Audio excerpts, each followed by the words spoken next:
So picture this as an opportunity for the future to have meetings as simple off a single PC screen or your TV set at home or the TelePresence units like Wim showed you with Professor Kalam and people around the world. Or think about it virtually where the majority of communications will not be voice. The majority of communications will be body English and the ability as though you're physically in the same location. So at this time, I'd like to beam up Martin De Beers and Chuck Stuckey back from San Jose. Martin, I'm beaming you up now with my spatial controls. How are you doing? Hey, Chuck, how you doing? John, we're doing great, thank you. Hey, John. Hey, guys. You know, yesterday, Martin, you looked a little bit bigger than me. I hope today we're going to play with some sizes and we'll kind of give the audience an idea how we can make variations on that. I believe so, John. I'll tell you, it's been a long day here in California. You know, we were up here at 3 a.m. our time. We're still wearing the same shirts.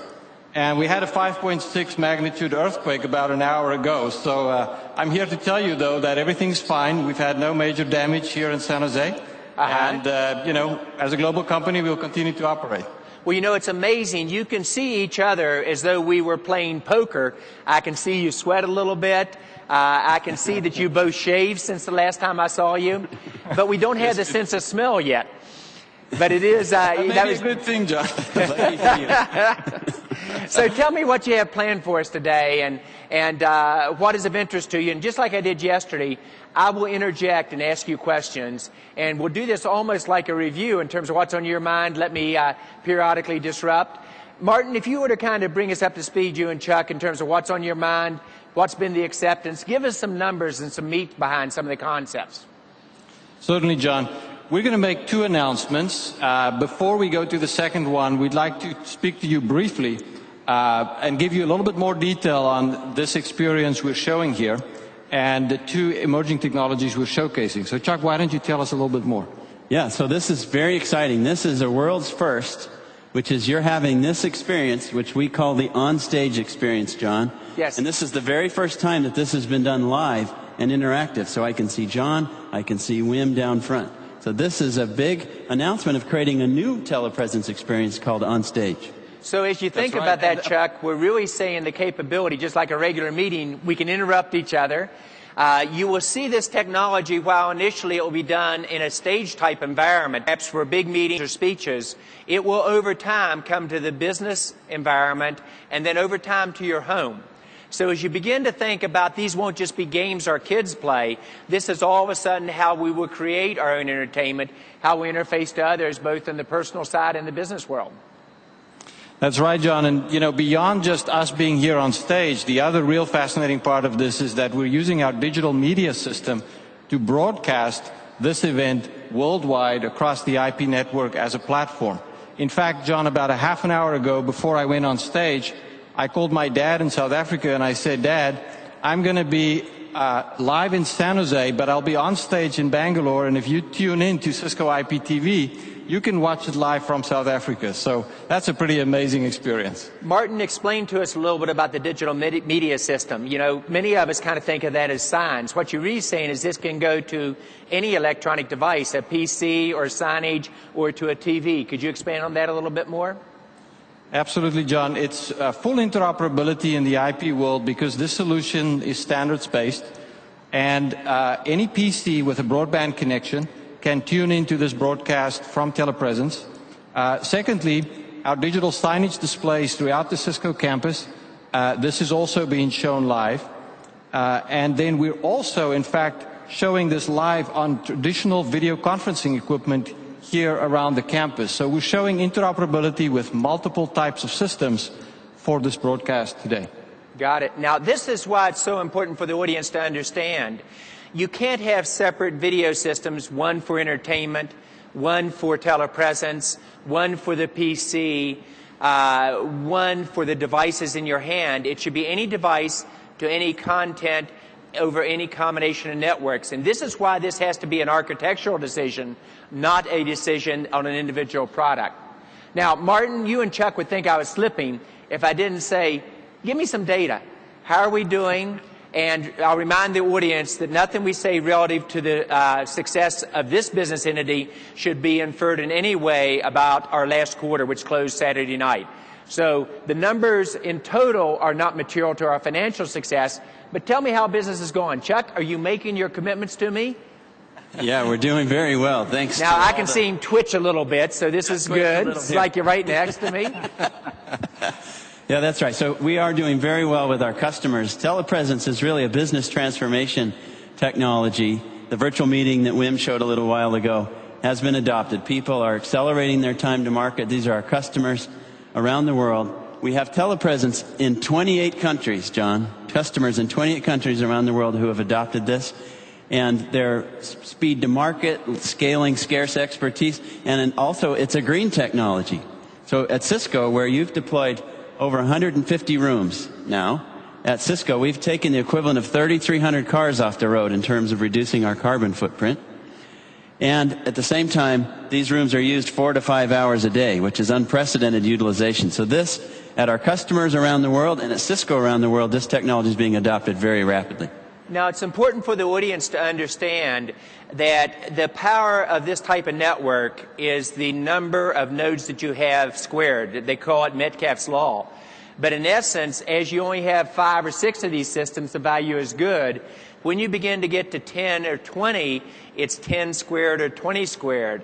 When you get to 100, it's 100 squared, which is 10,000 is the power of the network. So the more we're getting it in place, the higher the utilization goes up and the more groups collaborate together. That's right. And this experience that we're creating, which is one of the first, the on-stage, just adds that much more business value to TelePresence. We're using TelePresence technology and a new type of display and creating even more business value. As you can see today, Martin could be here and Martin can be there and at the same time. And in between, I had 2 other presentations here in San Jose on innovation, John. Yes, so if you begin to think about this, you can say, John, that's very expensive, what you are proposing. You can have the technology at this level for perhaps healthcare in certain sites. You could have a telepresence in a simpler level where you literally are able to connect any device to be able to capture that information and to give it to the key doctors around the world and for them to collaborate together on a diagnosis. So this is something that just won't be at the very high end of the market. It will come all the way down to rural communities over time. Okay, well, I just realized I'm doing another part of the world, but before I go, just to have a little bit of fun, I know that as our day ends here, it's almost 10 o'clock, that we're going to toss the ball, as it were, every day to our globalization center in the East. So I wanted to make a little pass to Wim out in the audience. We haven't quite figured out how to make that virtually come through to your hands, Wim, or how do you pass it back. But Chuck, your humor's improving. I like that.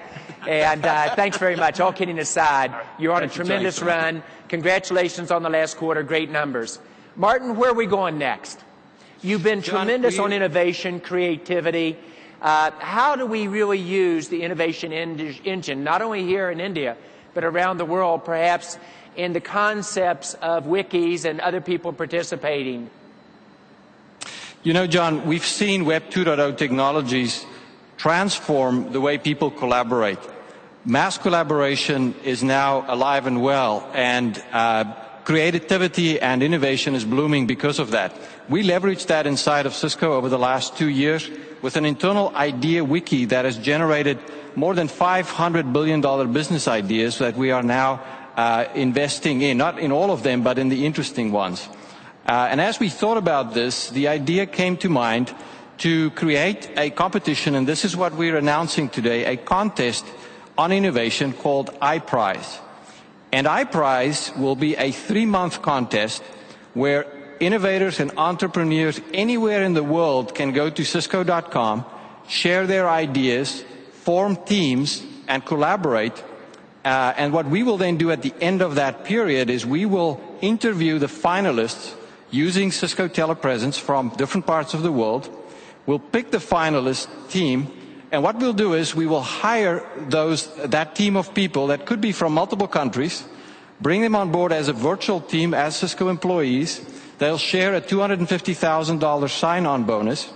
And what we will then do is invest millions of dollars over the coming years to make this a new emerging technology and hopefully another new billion-dollar business for Cisco. So what you begin to see is not just using this technology internal or business to business, not just including your customers, but now including everyone in the world. And it doesn't matter if you're in Croatia, South Africa, India, Azerbaijan, suddenly you can participate. And then you allow yourself to work together in formal social networks, which work together as a team. We build a process that we can evaluate the leadership ideas, and then we tie a reward system to bring them into the Cisco family, and then give them the real challenge, which is not only about the creativeness of the idea, how do you bring the product to market? Martin, I love it. It's a great idea. As always, your group never disappoints me. Congratulations on just tremendous innovation. Thank you, John. And you know, one last comment on this. For me, this is close to home because, you know, there is so much creativity out in the world, but many people does not have the opportunities we have here in Silicon Valley. We are very blessed to have access to venture capital and many, many resources. But through mass collaboration and the network as a platform, people in South Africa and many other parts of the world will be able to participate and get access to this innovation process, and that's very exciting. Martin, it's amazing. Congratulations. Doing good, it's the right thing to do, but it's also just good for business. Well done. Absolutely. Thanks, John. Thank you. So I'll Have be a good day, back for Q&A, I believe. All right, basketball coming back. All right, thanks.